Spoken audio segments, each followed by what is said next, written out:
Olá pessoal, nesse vídeo eu vou trazer uma visão geral sobre o modelo OSI e o modelo TCP/IP. Antes de começar a falar sobre esses modelos, é preciso entender o porquê deles existirem. Eu não vou me estender no assunto da origem e evolução das redes de computadores nesse vídeo, mas, comentando brevemente, pois é necessário para o entendimento do porquê desses modelos, é perceptível que nos últimos 20 a 30 anos houve um grande aumento na quantidade e no tamanho das redes de computadores. Se pararmos para analisar a história das redes de computadores, vamos notar que houveram uma série de eventos que fomentaram investimentos em tecnologias de redes, permitindo a sua evolução e a obtenção de benefícios ligados à facilidade de comunicação, como por exemplo, o acesso rápido a informações. Esse crescimento ocorreu de tal forma que os fabricantes e desenvolvedores de hardware e software para redes não padronizavam a forma com que os dispositivos de rede se comunicavam, ou seja, cada um implementava seu hardware e software da maneira que lhe fosse mais vantajoso. Como resultado disso, observou-se que as redes de computadores eram incompatíveis umas com as outras. Um dos motivos disso era a diferença entre protocolos de comunicação suportados pelos fabricantes dos dispositivos. A falta de suporte a protocolos diferentes antes da padronização fazia com que os fornecedores forçassem os clientes a utilizarem apenas as suas soluções. E essas soluções eram baseadas em tecnologias proprietárias, que são tecnologias desenvolvidas pelos fornecedores e que somente eles podiam comercializar. Existem alguns benefícios ligados ao seu uso, como a possibilidade de entrega de tudo que o cliente precisa para manter a sua rede em funcionamento ao vender a solução, mas com um custo bem elevado, pois as tecnologias proprietárias precisam de bastante investimento em desenvolvimento. Esses problemas de compatibilidade e custos fizeram com que o modelo OSI surgisse como um modelo teórico que busca resolver as dificuldades e problemas enfrentadas pelas pessoas que precisam de uma base para o desenvolvimento de soluções, atendendo assim à demanda de integração de diferentes tecnologias de redes. Após a padronização e com o estabelecimento de uma cultura de desenvolvimento aberto, as tecnologias proprietárias têm sido cada vez mais substituídas pelos clientes por soluções baseadas em tecnologias abertas, como softwares open source, protocolos padronizados e dispositivos de prateleira, conhecidos como Commercial Off-the-Shelf, os COTS, justamente por serem mais acessíveis e simples de integração, proporcionando no quesito de escalabilidade uma maior facilidade de expansão da infraestrutura. Então, a fim de facilitar o projeto de redes, a maioria das redes atualmente é organizada através do uso de dispositivos que adotam um padrão de camadas e protocolos para a comunicação, presente nos modelos OSI e TCP/IP. Uma analogia para ajudar a explicar a ideia de uma comunicação em várias camadas é a arquitetura filósofo-tradutor-secretária. Observe nesse exemplo que os protocolos que irão permitir que os processos se entendam e possam executar sua função quando as informações chegarem até eles.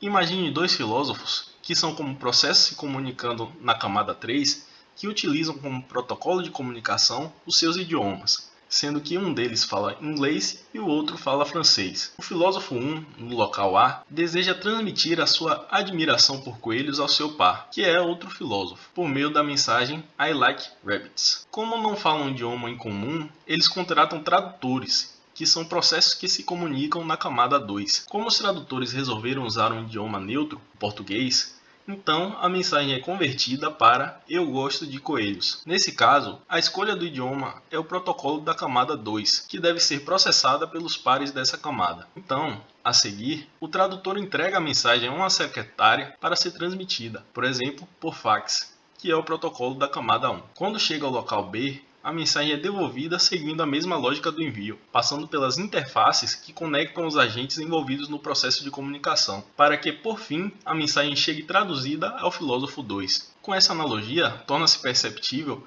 a importância de estabelecimento dos protocolos em camadas no processo de envio e recebimento das informações. Mas e o modelo OSI? Onde ele entra nessa história? Esse modelo foi um primeiro passo em direção à padronização internacional dos protocolos usados nas várias camadas de redes. Ele é dividido em 7 camadas, e quando interpretamos, assim como na arquitetura filósofo-tradutor-secretária, começamos pela camada 7, que é a camada de aplicação. A camada de aplicação é responsável pela interface com as aplicações dos dispositivos finais da rede, como computadores. Ou seja, a camada de aplicação tem a função de dar acesso à rede aos aplicativos dos usuários, que são instalados nos computadores através de softwares. Essa camada contém todos os protocolos de nível mais alto. Dentre eles estão o protocolo de transferência de arquivos, FTP, protocolo de correio eletrônico, SMTP, o DNS, que mapeia os nomes de hosts ou dispositivos na rede para os seus respectivos endereços da camada de rede, e o HTTP, protocolo usado para buscar páginas na web. A camada 6, ou camada de apresentação, é responsável pelas transformações ou traduções adequadas dos dados antes do seu envio à camada de sessão, sendo que essas transformações podem ser referentes à compressão de textos, criptografia, como por exemplo a implementação do protocolo TLS, conversão de padrões de terminais e arquivos para padrões de rede e vice-versa. A camada de sessão, ou camada 5, tem a função de disponibilizar acessos remotos, estabelecendo o serviço de segurança, verificando a identificação do usuário, sua senha de acesso e suas características, como por exemplo, seus perfis de usuário. A camada de transporte, ou camada 4, desempenha outras funções importantes. Por exemplo, através dos protocolos TCP e UDP, é feita a segmentação dos dados, que é a quebra dos dados das camadas superiores em segmentos menores. Controle de fluxo, que no caso dos protocolos TCP e UDP há uma diferença de como o fluxo de dados é originado e recebido. Transporte confiável de dados, não importando o meio físico, entre outros. A camada 3, ou camada de rede, fornece um esquema de roteamento e endereçamento lógico utilizado para identificar os dispositivos de maneira única dentro das diversas redes existentes. Esse processo é chamado enquadramento ou frame, que insere nos pacotes informações de controle e gera um quadro ou frame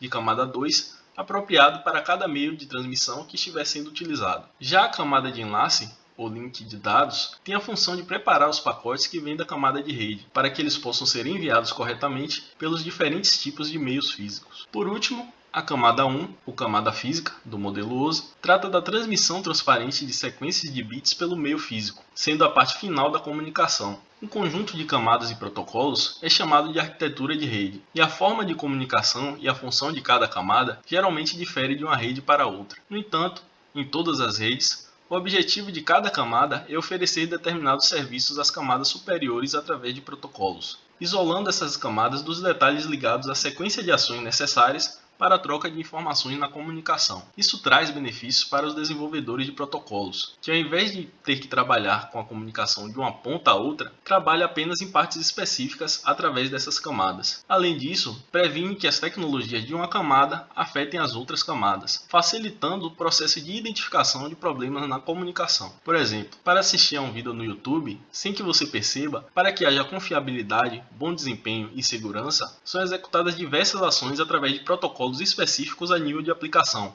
passando por protocolos em diversas camadas que envolvem o hardware dos dispositivos de rede, para que assim você possa assistir a um vídeo. Eu não vou entrar em detalhes sobre o funcionamento dos dispositivos de rede, mas trazendo o exemplo da aplicação do modelo OSI na estruturação da arquitetura de rede de alguns desses dispositivos, um hub opera apenas na camada física, utilizando um protocolo baseado em sinais físicos. Já os switches de camada 2 operam em duas camadas, conseguindo endereçar fisicamente dispositivos na rede através de suas interfaces, enquanto que os roteadores operam em 3 camadas e conseguem endereçar logicamente os dispositivos de rede. Os firewalls operam em 4 camadas ou mais e conseguem segmentar e transmitir dados com confiança, além de filtrar o acesso aos dados entre redes e dispositivos com base em informações no cabeçalho, ou headers, dos pacotes. E, no caso dos computadores, eles operam em todas as camadas e se diferenciam pelo fato de conseguirem executar diversas aplicações através de softwares. Abordando agora o modelo TCP/IP, se temos o modelo OSI, então por que se fala do modelo TCP/IP? Apesar do modelo OSI ser a referência para as redes e toda a sua nomenclatura, ele é um modelo teórico,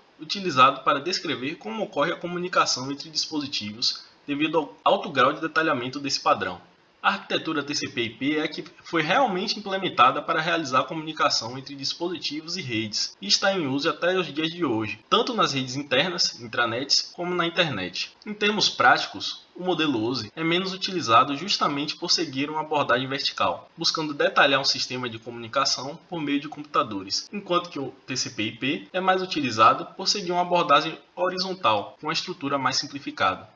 A arquitetura TCP/IP foi inicialmente proposta pelo Departamento de Defesa dos Estados Unidos e era composta por apenas 4 camadas, formando a pilha da estrutura do protocolo.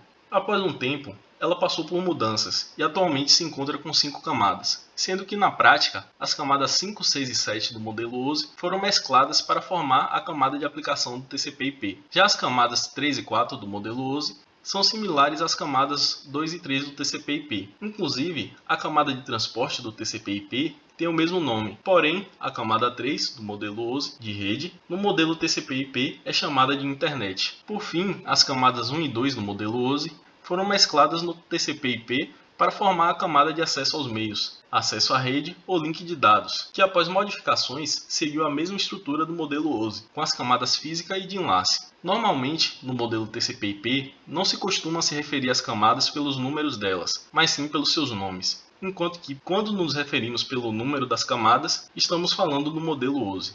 Então, como ocorre o processo de envio de dados de um dispositivo para o outro? Isso é possível graças ao processo de encapsulamento. Nesse processo, através da multiplexação e segmentação, que são conceitos que eu não vou abordar nesse vídeo, os dados são divididos e recebem cabeçalhos que permitem identificá-los ao passarem por cada camada. Inicialmente, os dados são passados da camada de aplicação para a camada de transporte, sendo transformados em segmentos de dados. Após isso, eles recebem através dos protocolos TCP e UDP as portas de origem e destino dos dados, que é um cabeçalho que irá permitir a identificação das aplicações que estão enviando e recebendo esses dados. Mas isso é para esses protocolos.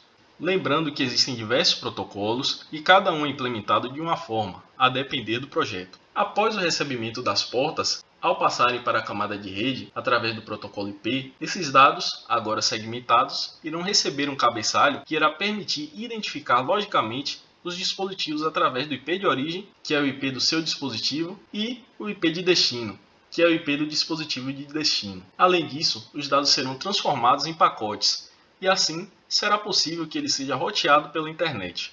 Na próxima camada, a camada de enlace, os dados recebem outro cabeçalho, que corresponde ao endereço físico dos dispositivos, os MAC headers, que irão identificar as interfaces por onde os dados terão que passar, até que eles cheguem ao seu destino final. Por fim, na camada física, esses dados serão transformados em bits e enviados através de sinais físicos até o próximo dispositivo, para que possam ser interpretados seguindo a mesma lógica. Para finalizar, em resumo, quais são as diferenças e semelhanças do modelo TCP/IP para o modelo OSI? Primeiro, eu destaquei uma diferença, que é o fato de que o modelo OSI, por ser um modelo teórico de referência, é usado para entender sistemas de computação, devido ao seu alto grau de detalhamento. Já o TCP/IP é um modelo cliente-servidor, que é utilizado na prática para a transmissão de dados pela internet. A seguir, outra diferença é que o modelo OSI foi desenvolvido pela ISO, Organização Internacional de Padrões, enquanto que o TCP/IP foi desenvolvido inicialmente pelo Departamento de Defesa, DoD, dos Estados Unidos e documentado pelo IETF, Internet Engineering Task Force. A terceira diferença é que o modelo OSI possui 7 camadas, enquanto que o TCP/IP foi inicialmente dividido em 4 camadas e posteriormente foi indicado na RFC 1392 com 5 camadas. A quarta diferença é que a camada 3 no modelo OSI, a camada de redes, foi inicialmente chamada de internet no modelo TCP/IP. A primeira similaridade a ser destacada é que a camada 4, tanto no modelo OSI como no TCP/IP, é chamada de camada de transporte. A segunda similaridade é que as camadas 5, 6 e 7 do modelo OSI são representadas por uma só camada no TCP/IP, chamada de camada de aplicação. O vídeo de hoje foi isso, pessoal. Obrigado pela atenção de vocês. Deixem sugestões nos comentários e até a próxima. Valeu!